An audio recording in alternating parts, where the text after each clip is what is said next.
Alright, so the Eagles got in their final practice before flying out to Brazil, and we've got a promising injury report. Plus, Jalen Hurts is leading by example and prepared for the blitz against Green Bay. But while there's optimism there, Slay isn't as keen on traveling to Brazil. However, where's the real concern on the defense and who's got the most pressure to perform? Also, Vic Fangio's plans for Cooper DeJean and Quinyon Mitchell might be changing, but it could be a good thing. So let's talk about all the latest storylines and why Howie Roseman decided to get rid of another safety. But first, let's run it.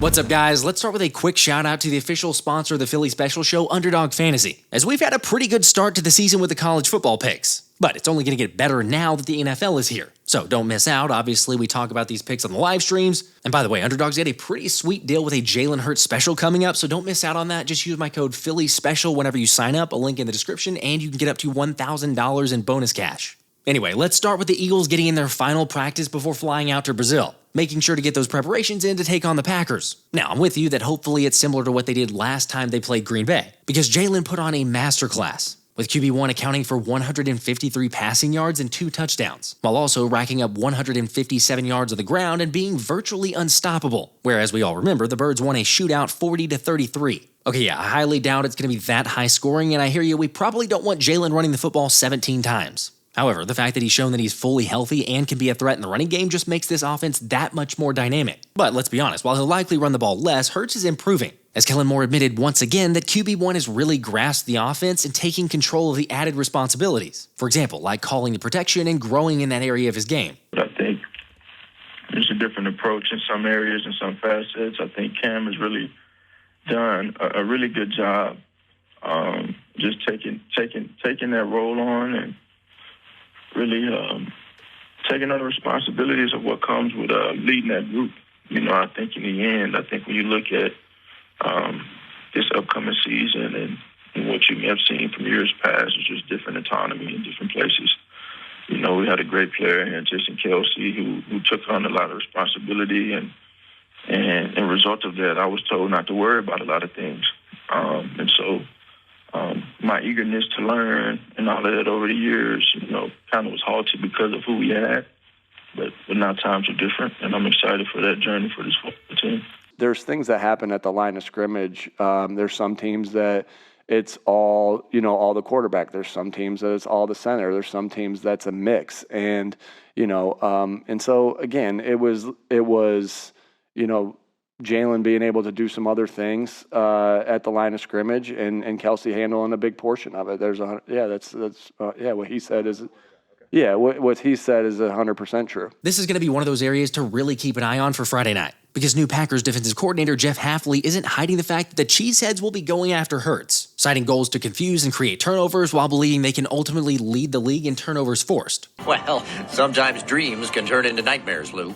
I can appreciate the fact that he has optimism, but really, who knows at this point? Because it's the first week of the season, and obviously that's one of the beauties about the first week is we'd have no clue about how the teams are going to perform. But yes, we've got to see the offense handling the pressure. But remember, Kellen Moore's had a good track record against the blitz, improving both Dak Prescott's numbers and Justin Herbert's numbers when facing that pressure. Plus, Kellen's given Jalen the autonomy to change things at the line of scrimmage based on what he's seeing, which obviously, for those in the know, we've seen glimpses of that throughout training camp and various practices. So, it's not a surprise, even though we don't necessarily know what to expect, Lane Johnson and the offense are definitely believing, with Pay the Lane saying Jalen has become more vocal and become a much bigger part of that since Kelsey's gone, while also admitting it's a good thing and that the Eagles have been trying to throw a lot of different blitz packages during practice, having hot checks, and making sure they're ready for it, because teams are no doubt going to look at last year's film and keep coming with the blitz until the offense stops it.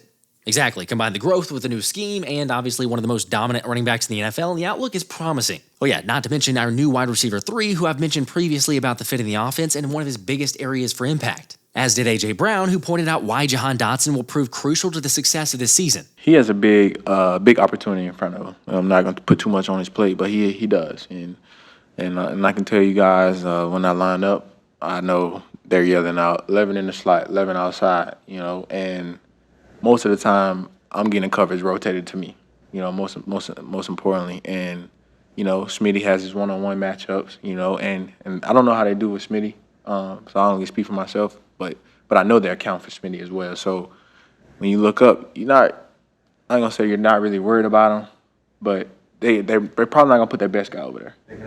They only can do so much, you know. And you know, it's very rare that certain teams probably have three really, really good DBs, and so he has a big opportunity in front of him to he has mismatches all day, and you know, and I hope he maximizes those mismatches. Obviously, we're not asking Dotson for 5 catches a game, but the fact that Olamide Zaccheaus only had 10 catches last year, albeit a couple really big ones, means there's definitely room for exploitation there. After all, like I've shared in previous videos, and I'm sure everyone's aware by now, but Kellen Moore is going to get his wide receiver 3 involved a lot more within his offense. Hear me out, I'm not saying something crazy like Jahan Dotson is going to be a Pro Bowler this year or anything like that, but 30 to 40 catches, something like that, it feels like that's possible. But what do you guys think? If you had to pick numbers-wise predictions for Jahan Dotson in this offense, what are you going with? Also, just real quick, because I had this topic brought up to me, the Eagles' offense is definitely different, and we all get that. But this whole narrative being pushed that Jalen was at odds or even threw shade at Kelce because he was calling protection and limiting Jalen is ridiculous. Sure, I'm not saying it didn't stunt Hurts' growth at all, but the two are professionals and Kelce's a Hall of Famer. Granted, most all quarterbacks do that job anyway, so at least they're finally having Hurts take the reins. So no, nothing at odds or relationship-wise with Kelce. Heck, he's going to be in the building. He said that many times before. Ultimately, this comes down to Jalen Hurts taking that next step in his career,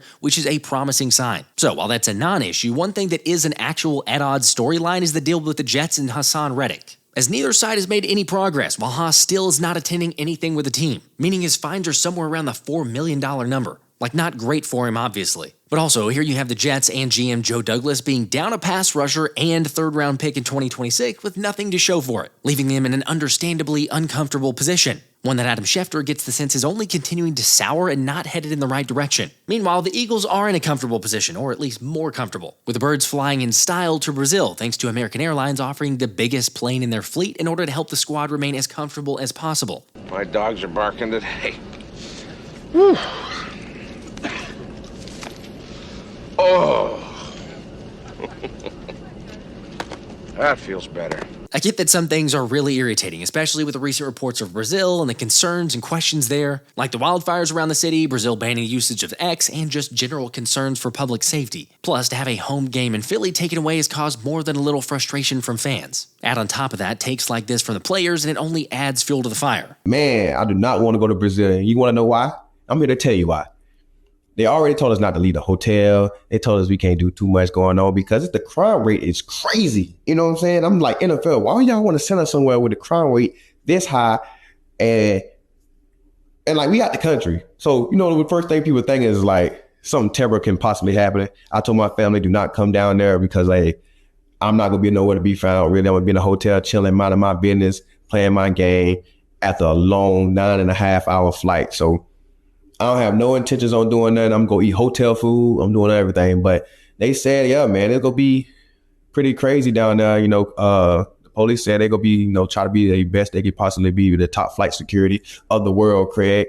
You know what I'm saying? So we hope for that. That might not be the most endearing to locals in the area, even with the Eagles attempting to pander to the crowd by matching the Corinthians' home kits. Reminder, they'll be rocking the black helmets with white jerseys and black pants. Yet, as we know, it's not just Slay there. C.J. Gardner-Johnson asked if it was safe to play there, and we also got not the biggest endorsements from guys like DeVonta Smith and A.J. Brown. For the record, Slay did come back and say that he apologized to anyone he offended, that it wasn't his intention, as well as looking forward to playing in a beautiful country with all the passionate fans. However, on the flip side, Mr. Breed of One is attempting to take a different approach. I think it's a once-in-a-lifetime opportunity, something to be very excited about.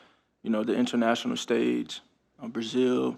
From what I've heard, it's a very amazing place, beautiful place, and a very, very passionate place as well when it comes to sports and their fans. And so I'm excited to get a taste of that. Look, I can at least appreciate him trying to calm everyone down and take the positive stance, which is what Sirianni also attempted to do, as several media members noted the head coach seems the lightest he's been in quite some time. And who knows, perhaps that's due to the fact that Sirianni said he's letting Kellen Moore handle the offensive meetings, allowing him to step out whenever he needs to, meet more often with Howie, or just take time to himself. I just stare at my desk, but it looks like I'm working. I do that for probably another hour after lunch, too. I'd say in a given week, I probably only do about 15 minutes of real, actual work. And I will say I appreciate the fact that Sirianni changed, even if it was more of a voluntold situation, because at least the vibes seem much better now, with a newfound belief around the building. And speaking of that newfound belief, Vic Fangio doubled down on his thoughts of Quinyon Mitchell's ability. He's just played good. You know, he's done a good job picking up his responsibilities. done a good job playing, and he will be out there. We did play him at nickel early on, and he did fine in there. I do think for him personally, it would be good to lock in at one spot, because even though we've been very happy with his development and his learning abilities, he still is a rookie, and I do think if he can get comfortable at one spot, it would be to his benefit.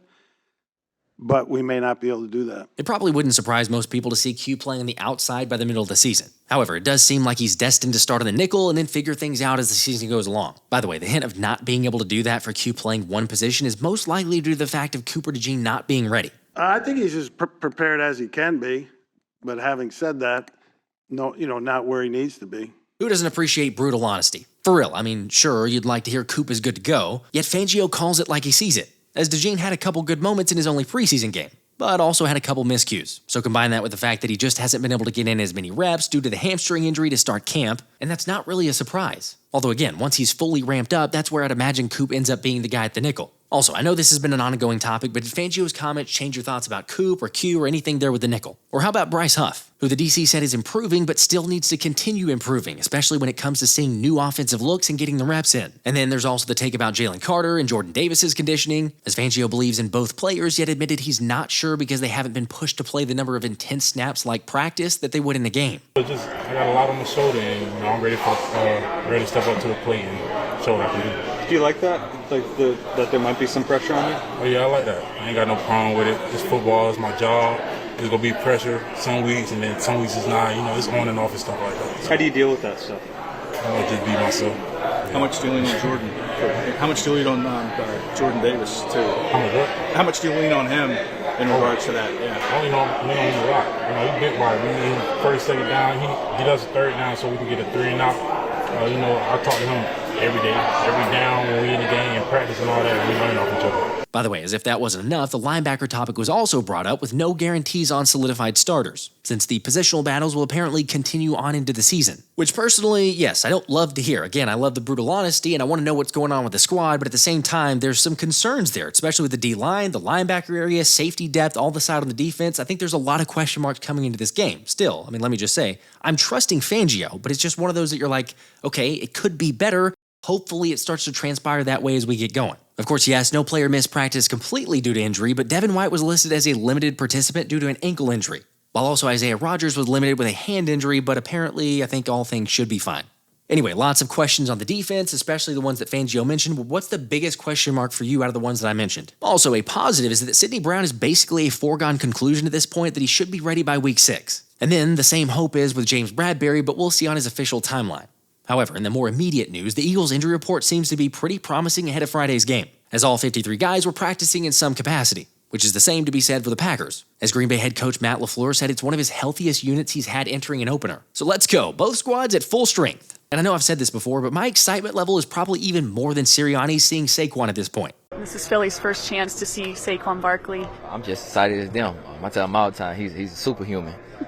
So excited to see the show. The last 6 years, I got to see him twice a year, watch him do some of the most amazing things I've seen a running back do on a field, and just he fits so well into our offense, and I'm really glad he's here. He's going to be a lot of fun to play with. He made a run at practice yesterday, and I just remember I was wearing sunglasses. It was sunny out, just kind of taking my sunglasses off and looking at a couple coaches. I'm like, all right, this is awesome. That we got him here, not only for the play that he brings to the field and the cut that he made yesterday at practice, but also his leadership and the person. And DeVonta just told us that everyone should look forward to seeing the Saquon show for real, because it's been so vanilla with what we've seen in preseason. How excited are you for that to really put out for this? I'm looking forward to see the DeVonta show, the A.J. Brown show, Jalen Hurts show, Dallas Goedert show, all those guys. Yep, about to see that acquisition pay huge dividends. Like it literally feels like Christmas is right around the corner, or maybe even better than that. Which could be why the Eagles announced another Philly special Christmas album that will be released on November 29th. So, of course, I'll be giving one of those away during the holiday season. Just make sure that you stay tuned for that.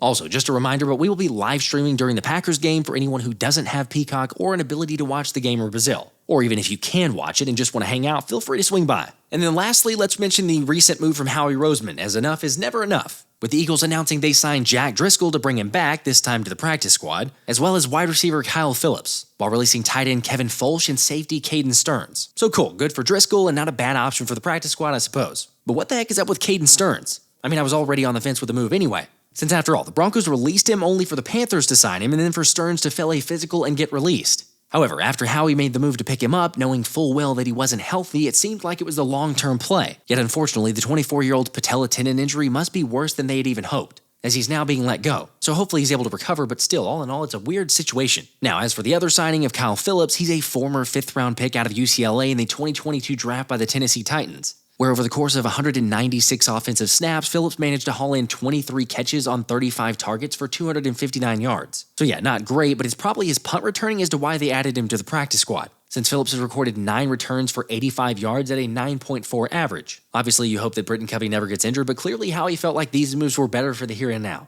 But having said that, let me know how you guys feel about the most recent moves. Make sure to like and subscribe if you haven't already, because obviously we're giving away this helmet, this Isaiah Rodgers signed helmet, as soon as the channel gets 75,000 subscribers, which is happening very quickly. Also, stay tuned for the next video where I'll break down potential matchups and what to keep an eye out for Friday night's game. But until next time, this has been Philly Special.